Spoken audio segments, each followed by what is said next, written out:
तो आज की इस वीडियो में मैं तुम्हें बताने वाला हूँ वी लुकअप। अगर तुमको वी भी नहीं पता वी लुकअप का, तो ये वीडियो तुम्हारे लिए है। और अगर तुम्हें थोड़ा बहुत पता है, तुम जस्ट अपने कॉन्सेप्ट को रिफ्रेश करना चाहते हो, तो ये वीडियो तुम्हारे लिए है। स्टार्ट करते हैं बिना किसी देरी के। सबसे पहले देखो, यहाँ पर हमारे पास कुछ डेटा है एंड वी लुकअप का पहले मतलब समझते हैं कि काम क्या होता है।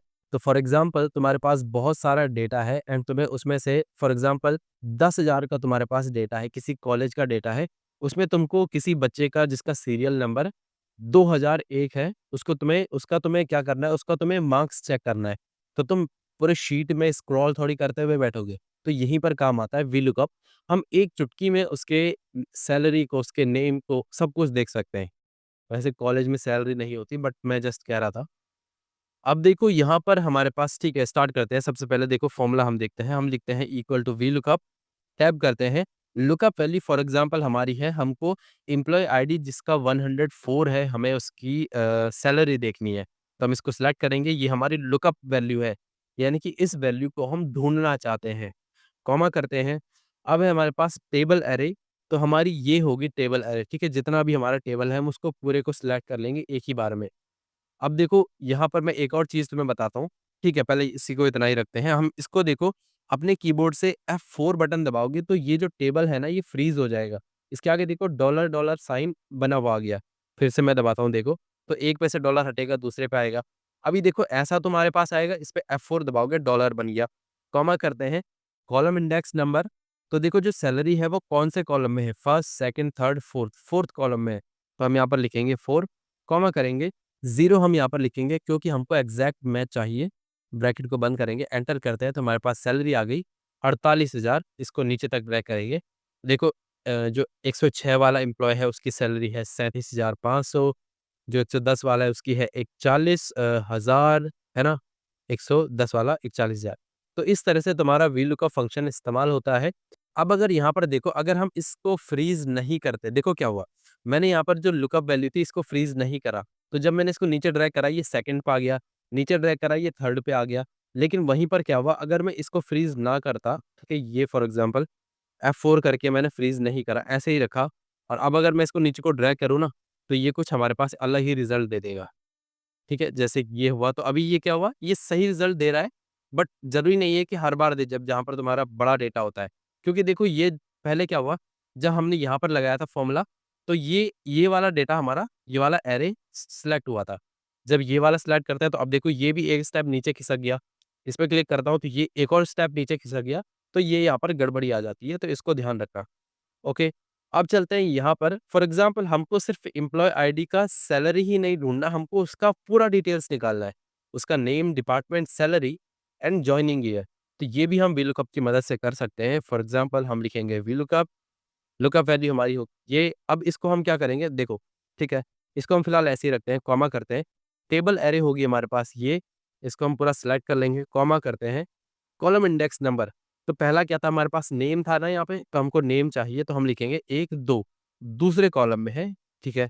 कॉमा करते हैं, हमें चाहिए एग्जैक्ट मैच, बस यहाँ पर 0 लिखो, ठीक है, क्योंकि तुमको एग्जैक्ट वही वैल्यू चाहिए ना जो उसमें सेल में है।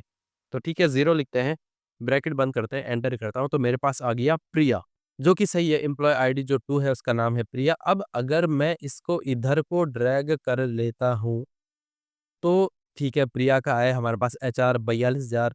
तो हमारे पास देखो डेटा यहाँ पर बिल्कुल सही आया, बट यहाँ पर एक और गलती तुम्हारे से हो सकती थी। अब देखो बहुत बार क्या होता है, जैसे मैं इस पे डबल क्लिक करता हूँ, तो ये देखो ये रेफरेंस के साथ-साथ ये हमारा टेबल एरे भी खिसक रहा है बेमतलब में, है ना? उस तरह से ये भी हमारा खिसक रहा है बेमतलब में। तो इसको हमको सुलझाना पड़ेगा, तो हम क्या करते हैं, वापस यहाँ पर चलते हैं और अपने टेबल अरे को पहले तो हम क्या करते हैं, फ्रीज़ कर लेते हैं। कीबोर्ड से दबाओ F4 एंड इसको कर लेते हैं फ्रीज़। अब अगर मैं इसे ड्रैग करूँ यहाँ पर तो क्या होगा? देखो अब अगर मैंने ड्रैग करा, अब मेरे पास आ गया NA। अब ऐसा क्यों हुआ? देखो जब हमने प्रिया लिखा तो हमारा टेबल अरे यही था और हम एम्प्लॉयी आईडी को उठा रहे थे। लेकिन जब हमने डिपार्टमेंट किया तो ये उठा प्रिया को रहा है, तो हमें इसे भी फ्रीज़ करना पड़ेगा कि बार-बार ये एम्प्लॉयी आईडी को ही सर्च करे। तो वापस प्रिया पे चलते हैं, इसको भी हम फ्रीज़ कर लेते हैं। बट इसको फ्रीज़ कैसे करना है हमें? वही F4 एंटर करते हैं। अब अगर मैं इसे ड्रैग करूँ तो देखो, इसे ड्रैग करा तो हर एक में क्या होगा हमारे पास, प्रिया ही आ जाएगा। अभी क्योंकि अब देखो यहाँ पर चलते हैं, हमारा टेबल अरे भी वही है, एम्प्लॉयी आईडी भी ढूँढ रहा है, लेकिन ये यहाँ पर जो 2 लिखा हुआ है ना, ये दूसरे कॉलम का ही हमको डेटा दे दे रहा है। तो यहाँ पर हम क्या करेंगे, एक हमको स्मार्ट तरीका आज़माना होता है, जो कि तुम्हें पता है एक कॉलम नाम का एक हमारे पास फ़ॉर्मूला होता है।